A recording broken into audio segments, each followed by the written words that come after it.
How to be successful in home stay. यार किसी ने नया नया होस्टिंग का बिजनेस चालू किया है, पहले मंथ में उनकी केवल 4 बुकिंग आई। Do you define it as a successful hosting? क्या अगर आप 6 महीने से होस्ट कर रहे हो और ऑक्यूपेंसी रेट अबाउट 30% आ गया है, इज इट सक्सेसफुल होस्टिंग? आज यही टॉपिक को हम समझेंगे, how to be successful in home stay hosting.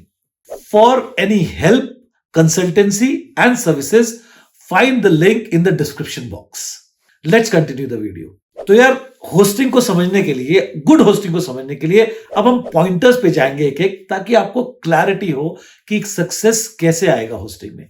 पहला टॉपिक है, पहले आप सबसे पहले समझिए ओपेक्स और कैपेक्स होता क्या है, क्योंकि इसी का बैलेंस आपको सक्सेसफुल बनाएगा आपके होमस्टे ऑपरेशंस में। बिकॉज ये फाइनेंसेस है, बहुत जरूरी है। ओपेक्स क्या होता है? ओपेक्स वो कॉस्ट होती है जो कि डे टू डे ऑपरेशन में आपकी रिकरिंग कॉस्ट है। That is something like your electricity bill, internet का बिल, सैलरीज, मेंटेनेंस, छोटा मोटा आपको चीजें खरीदनी और ऐसे बहुत से खर्चे। ये तो हो गया ओपेक्स। कैपेक्स क्या हो गया? जब इनिशियल इन्वेस्टमेंट आप करोगे ना, कैपिटल इन्वेस्टमेंट आपके प्रोजेक्ट पे, that is everything which you incur one time at the first time. या जो भी आपको एसेट्स बनाने हैं, जैसे आपका एसी, आपका दुनिया भर की फर्निशिंग, आपकी लैंड, आपका construction and the consultancy services जो आपने ली होंगी, ये सब हो गया आपका कैपेक्स। तो इन दोनों का फाइन बैलेंस आपको समझना पड़ेगा, बनाना पड़ेगा, एक्सेल शीट बनानी पड़ेगी और डे टू डे उस पर जाना पड़ेगा, समझना पड़ेगा, तब आप बैलेंस बनाओगे, सक्सेसफुल रहोगे होस्टिंग में। बिकॉज जिसके हाथ में फाइनेंसेस है ना भाई,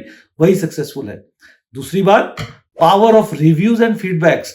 यार मैं बार बार कहता हूं, दुनिया है ऑनलाइन की, सबने देखना है रिव्यू। जो आपका गेस्ट आ रहा है वो हार्ड अर्न मनी और हार्ड अर्न टाइम अपनी फैमिली का इन्वेस्ट कर रहा है, तो वो रिव्यू जरूर देखेगा। तीसरी बात, फीडबैक पे ध्यान रखना है। रेगुलर फीडबैक लेते रहिए, अपने गेस्ट से बात कीजिए, रिव्यूज को समझिए और आसपास की कंपटीशन को समझिए और उसको इंप्रूवमेंट लाते रहिए। ये सब चीज करेंगे तो बढ़िया रहेगा। तीसरी बात, वैल्यू ऑफ जेन्युइन हॉस्पिटैलिटी।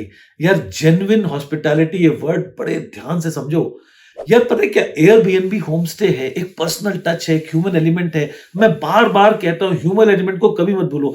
जब होटल्स, रिजॉर्ट्स में आप जाते हो ना, हॉस्पिटैलिटी भी अब पैकेज हो गई है। एक स्टैंडर्ड स्माइल मिलेगी आपको रिसेप्शन पे, बट अब देखो that has become very boring.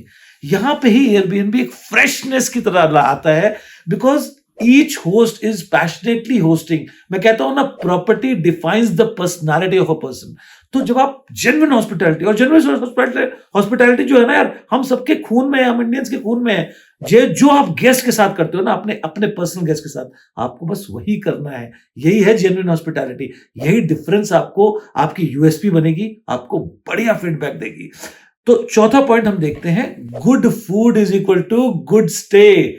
भाई देखो, ये तो हमारे बाप दादा कहते रहे कि यार किसी को जीतना है ना, तो उसके पेट को जीत जाओ। सिंपल है यार। जो भी आप फूड प्रोवाइड कर रहे हैं अपने होमस्टे में, बढ़िया खाना दो। बहुत ज्यादा बड़ी मेन्यू करने की जरूरत नहीं है, लेकिन जो भी मेन्यू है वो परफेक्ट है, बढ़िया है, वेल रिसर्च्ड है। ये सब चीजें बहुत काउंट होगी। आपका कुक को ट्रेंड होना चाहिए इस सब चीजों में। और प्रेजेंटेशन भी बहुत इंपॉर्टेंट है। फूड अच्छा तो है, प्रेजेंट कैसे होता है, तो ये सब चीजें आपको समझनी है, प्रोवाइड करना है। पांचवा इंपॉर्टेंट पॉइंट जो बार बार हाईलाइट होते आया है, मार्केटिंग, ट्रेनिंग और नई चीज को होस्टिंग। इसके बारे में इत्मीनान से मैंने वीडियोस बना रखी हैं, आप आराम से इसको जाइए, देखिए। एक एक टॉपिक पे बहुत अच्छा डिस्कशन हमने किया है।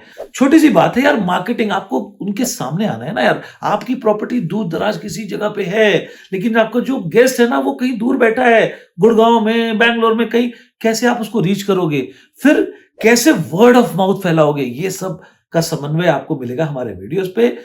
फिर नेक्स्ट बात आ गई आपकी ट्रेनिंग की भी वीडियो बहुत शानदार हमने बनाई है।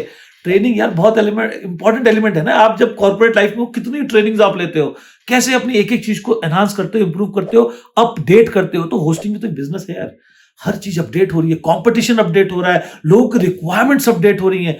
You have to train yourself, because आप जब ट्रेन होगे तभी तो डेलीगेट करोगे, और आपका स्टाफ भी ट्रेन रहे। तो ये सब बहुत जरूरी है। ट्रेनिंग की वीडियो बना रखी है, और अब तो हम भी ट्रेनिंग प्रोवाइड कर रहे हैं एज काटकुरी होम। बहुत जल्दी आपको हमारे ट्रेनिंग के कोर्सेज भी अब अवेलेबल होंगे ऑनलाइन। अब देखिए यार, ये सब अगर आपने समझ लिया ना, तो आप देखो इंपॉर्टेंट पॉइंट नंबर 6 जो आता है, ओवरऑल एक्सपीरियंस, मैं बार बार ये बात कहा है कि जब एयरबीएनबी कोई आ रहा है ना, तो वो आपका स्टे करने नहीं आ रहा है, वो ओवरऑल एक्सपीरियंस लेने आ रहे हैं। तो देखिए, जब भी आपने लिस्टिंग करनी है, तो वो ओवरऑल एक्सपीरियंस को अपनी लिस्टिंग में पैकेज करना है। आज का जो गेस्ट है उसके पास टाइम नहीं है। You have to package your product very nicely. तो जो लिस्टिंग में फोटोग्राफ है ना, उसको इतनी शानदार बनाइए कि उसको ओवरऑल एक्सपीरियंस पता लग जाए। फिर एक कॉफी टेबल बुक बनाइए, जब वो गेस्ट आ जाए उसको देखे कि क्या क्या मैं कर सकता हूँ यार, what activities can I do, what kind of food, local destinations क्या है, लोकल कैफेज जहां मैं जाके अच्छा खाना खा सकता हूँ। मजा आ जाएगा उसको, एक्सपीरियंस मजा आएगा, वो जाके फीडबैक देगा, वर्ड ऑफ माउथ करेगा, और आपका होम स्टे हर जगह अच्छी तरह से फैल जाएगा। ये है मार्केटिंग, ये है ओवरऑल एक्सपीरियंस। और सर अब लास्ट पॉइंट, कंसिस्टेंसी। आपका गेस्ट रिपीट कब होता है? जब उसे फर्स्ट एक्सपीरियंस अच्छा होता है और फिर वो घर जाके वही टेस्ट को याद करते हैं और फिर रिपीटिशन ऑफ दैट टेस्ट चाहते हैं। तो आपको अपने प्रोडक्ट की कंसिस्टेंसी मेंटेन करनी है। मेंटेन करने का मतलब ये नहीं है ग्रोथ ना करें, एक लेवल से अब ऊपर ही जाइए। ये तो आप दे ही रहे थे, इससे एक्स्ट्रा आपने क्या ऐड किया? तभी जब रेपिटेशन होगा, एक फ्रेशनेस भी होगी और एक कंसिस्टेंसी की सेटिस्फैक्शन भी होगी। तो ये तो था एक सारांश। अब एक कहानी मैं शेयर करना चाहता हूं, इसी how to create bond with the guest. तो अभी ना हाल ही में मेरा एक रीयूनियन हुआ हमारे स्कूल का। तो बहुत पुराने मेरे दोस्त मित्र अलग अलग जगह इंडिया से, बाहर से भी आए और हम 2-3 दिन यहाँ पे रहे। तो मैंने उनके लिए अपने भी होम स्टेज थे और बाहर, क्योंकि लोग ज्यादा थे, होम स्टेज ऑर्गेनाइज किए। बड़ा उनको मजा आया। और साथ में होम स्टे के ओनर ने उनको एक, हमारे यहाँ एक बटर टॉफी होती है जिसको क्वालिटी स्वीट कहा जाता है, आप में से कई लोग जानते होंगे जो देहरादून आए होंगे। और वो क्वालिटी स्वीट्स ना एक नॉस्टैल्जिया है। तो जब वो प्रोडक्ट आपके हाथ में आता है ना, आप उसको गाड़ी में ले जाते हो, फिर गाड़ी में ले जाके आप उसको गाड़ी में खाते हो, घर जाते हो अपने पेरेंट्स को खिलाते हो, फ्रेंड्स के खिलाते हो। तो ये होम स्टे का जो स्वाद है ना, आपके साथ कैरी फॉरवर्ड करता है, and that creates a bond. Another thing, जैसे हमने ऐड किया है, हम लेमन ग्रास उगाते हैं, हम लेमन ग्रास का फ्लेवर लोगों को देते हैं। जब वो एज अ वेलकम ड्रिंक हम लेमन ग्रास की ड्रिंक पिलाते हैं, लोगों को बड़ा अच्छा लगता है। वो हमारे से पौधे ले गए। आज 2 साल बाद भी मुझे फोन आता है बॉम्बे से कि सर आपकी लेमन ग्रास हमने लगाई है, उग रही है, हम रोज चाय पीते हैं उसकी। देखो सर, हर सुबह की चाय में आपके होमस्टे को याद कर जा रहा है। तो यार ऐसे बहुत से एलिमेंट्स हैं how to be successful in homestay operations. बाकी यार सक्सेसफुल होना है, पैशनेट हो है। अगर आप तो हमारे वीडियोस देखते रहिए, हम बहुत पैशनेट है आपको हेल्प करने के लिए, आपकी हर क्वेरीज को मिटाने के लिए। बाकी यार कंसल्टेंसी सर्विसेज हम दे रहे हैं, नीचे दिए गए लिंक पे आप क्लिक कर सकते हैं और फ्री कंसल्टेंसी बुक कर सकते हैं। बाकी do like, subscribe and comment. Thank you for watching.